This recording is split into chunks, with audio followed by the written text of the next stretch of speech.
My name is Nora, and I'm 33. I ended up buying a beat-up three-bedroom house on the outskirts of town for way less than what most people would pay for a typical home. Mostly because the roof had leaks, the kitchen cabinets were practically hanging off their hinges, and the previous owner had left the backyard choked with weeds and a rusty old shed that looked like it could topple over in a good gust of wind. Everyone in my family thought I'd lost my mind for buying it. My sister Vanessa, though, had just finalized the deal on a 5-bedroom mansion in the priciest gated community around, complete with a pool, a home theater, and a 3-car garage stuffed with her husband's luxury cars. The difference between our two purchases became the go-to topic at every family get-together, and my parents made sure I never heard the end of it. It came up again during Sunday dinner, about 3 weeks after I'd signed the papers on my fixer-upper.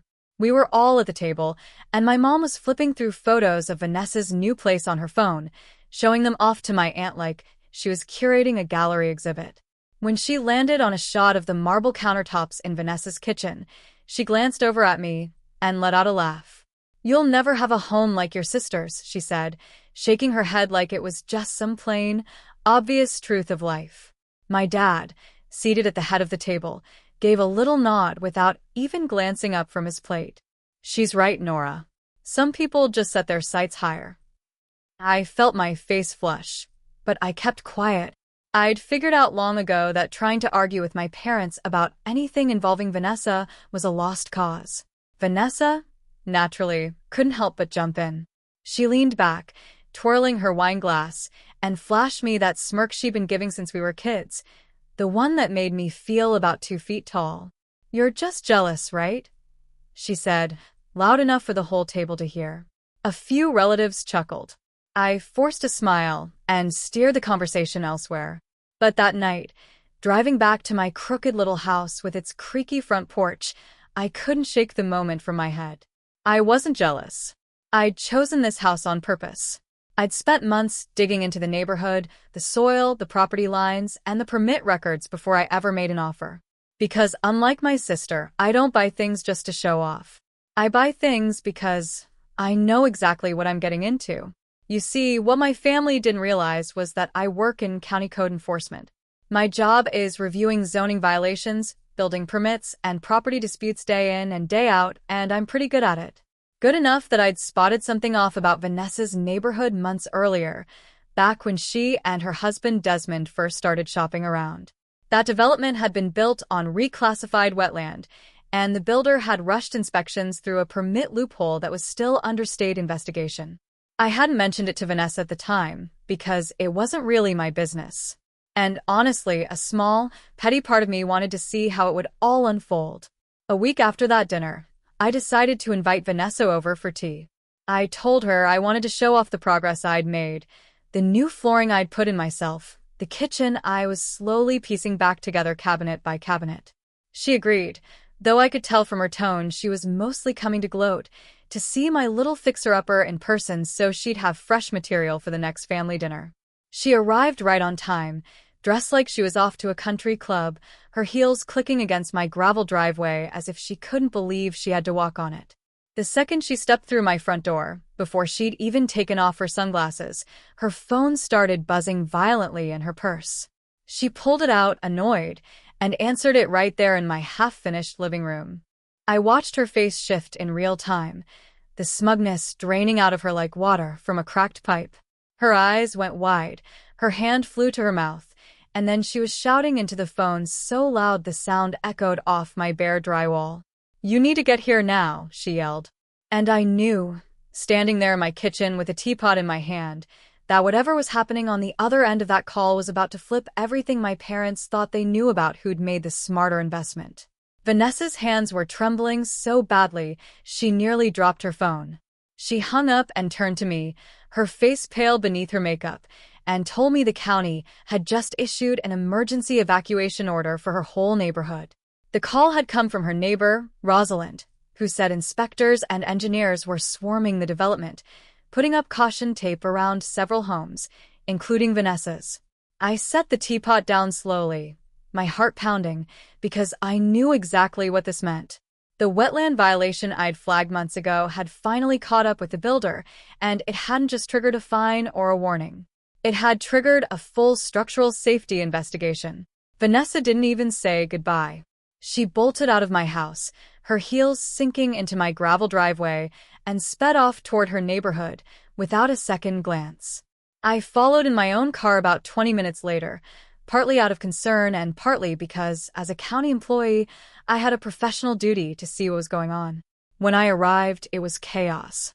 Fire trucks and county vehicles lined the streets, and residents stood on their immaculate lawns in bathrobes and slippers, clutching pets and photo albums, staring up at their million-dollar homes like they might cave in any second. Vanessa was sobbing in her driveway while Desmond argued with a man in a hard hat, Grant Whitfield, one of the lead inspectors from my department. Grant explained, loud enough for the growing crowd to hear, that soil samples from the development had confirmed what state geologists had suspected for months. The builder had drained and filled a protected wetland without proper permits, using falsified environmental assessments to speed up the project. The ground beneath at least a dozen homes, Vanessa's included, was unstable and shifting, and several foundations already had hairline cracks that would only get worse over time. The homes weren't just devalued. In the county's official terms, they were uninhabitable pending further review.